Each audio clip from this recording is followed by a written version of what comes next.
Hello and welcome back, friends. Another exciting day in Empires and Puzzles, and they have decided to give us a brand new portal this Sunday. It was going to be for Three Kingdoms. Three Kingdoms, we kind of missed it last month. I think they scheduled in Monster Island in place of Three Kingdoms, which makes me a little bit sad. I do like Three Kingdoms quite a bit, and I do enjoy collecting these red lucky summon coins to hopefully get a free 5-star at some point.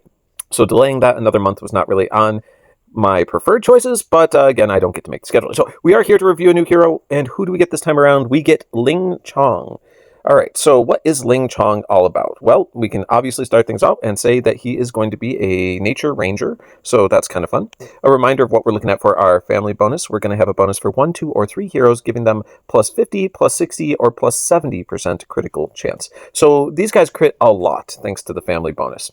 Now, down here in the passes department, of which they have 3, they get Cleanse on critical special attack. When this character scores a critical hit with their special skill, they safely cleanse the latest cleansable status ailment from all allies. This effect can only activate once per turn. Pretty cool stuff. I do like the fact that these guys have the cleansing option in there. Also, Righteous Rebellion.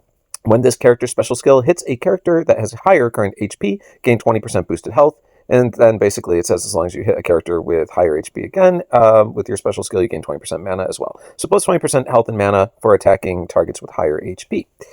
All right, down here it says resist bleed. The character is also immune to bleed damage. That actually, although that doesn't sound overly powerful, it's really nice. Like, there are a lot of bleed characters out there that having that resistance against can make a big difference. Then down here in the Aether Power department, they went with Special Boost, which will allow him to do the additional 30% damage for 6 turns with his special attacks. Speaking of special attacks, operating down here at very fast speed, we are going to get Punishing Strike. And this skill has a chance to deal critical hits. If you hit a little question mark, it says the chance of dealing critical hits is based on the hero's overall critical chance when damage is dealt. Critical hits caused by this special skill deal 50% more damage. Critical hits can reduce the enemy's max health in PvP battles. This effect is stronger against boosted health. So it's important to remember that not only is this guy going to be attacking, he's also going to be reducing max health when he crits, and his crit chance is going to be quite high from the family bonus. So you kind of see what's happening here. This guy is going to be reducing max health quite a bit on top of doing extra damage on his critical hits. All right, now, as for damage, he is going to be dealing 390% damage to the target and minor damage to nearby. Okay, so important thing to point out. This guy is basically a sniper. He will be doing damage to nearby as well, but it's minor damage as opposed to doing the full 390% hit to all 3, which makes sense. If this guy was doing a 390% hit to 3 at very fast, that would be bonkers, very unbalanced. So I do like that he hits nearby. It does help move damage along. And remember that when his hits critical, they still have that opportunity for him to go ahead and go ahead and reduce their max health. So even though it may not be doing as much damage, you can still get a max health reduction on 3 targets if he crits all 3. Pretty cool stuff. All right, then down here is going to be activating max stacks. So we have max stack of 10. All damage the target and nearby enemies receive is increased by 5%. So I'm guessing each time they're hit with this, it's going to stack this on there. That's pretty self-explanatory, but it doesn't necessarily show you the trigger here, so I'm just explaining. Each time they're hit, it will give them a stack. And then the second max stack here says caster and nearby allies get plus 5% critical chance. So, pretty cool stuff. He's got 2 stacks, which, I mean, honestly, I do like stacks mostly because they have a tendency to stick around longer than buffs. There's a lot of dispels out there that will remove buffs. Stacks usually have a better chance of sticking around, but there are characters nowadays that are starting to steal growth and stack effects as well, so that is something you need to take into consideration. This guy does give you 2 separate stacks, so they would have to be able to somehow remove both of them before you're losing out full effect, but still, I just want a reminder that the stacks nowadays can still be stolen.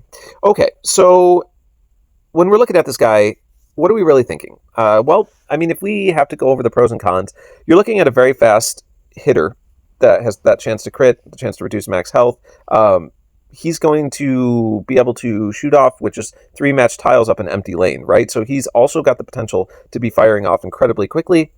He's going to be stacking these buffs that are great. If I had to rate this guy on a scale of 1 to 10, he's fallen at very least 8. Like, I don't necessarily want to say 9, but he could be, right? Like he could be 2. I just think that the Outlaw family, due to their max health reduction on crits, are just a little too powerful right now in the current meta.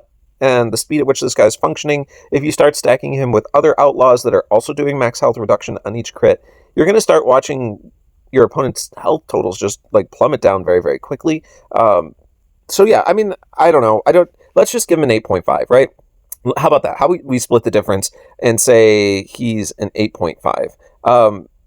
He's very strong, and that's great. I don't know. I gave the Temple person a 9 recently that we just reviewed, also operating it very fast. But I think the difference there is the growth boon, which might even be more powerful than this guy when it comes to longevity. So anyway, that's my thoughts. I think you could make a reasonable argument that he's a 9, but we'll stick with 8.5. All right, thanks for tuning in, everyone. I do appreciate you. If you like what I do, there's a little button bottom right. You can click on that. Find me again easier next time, and we'll see you then.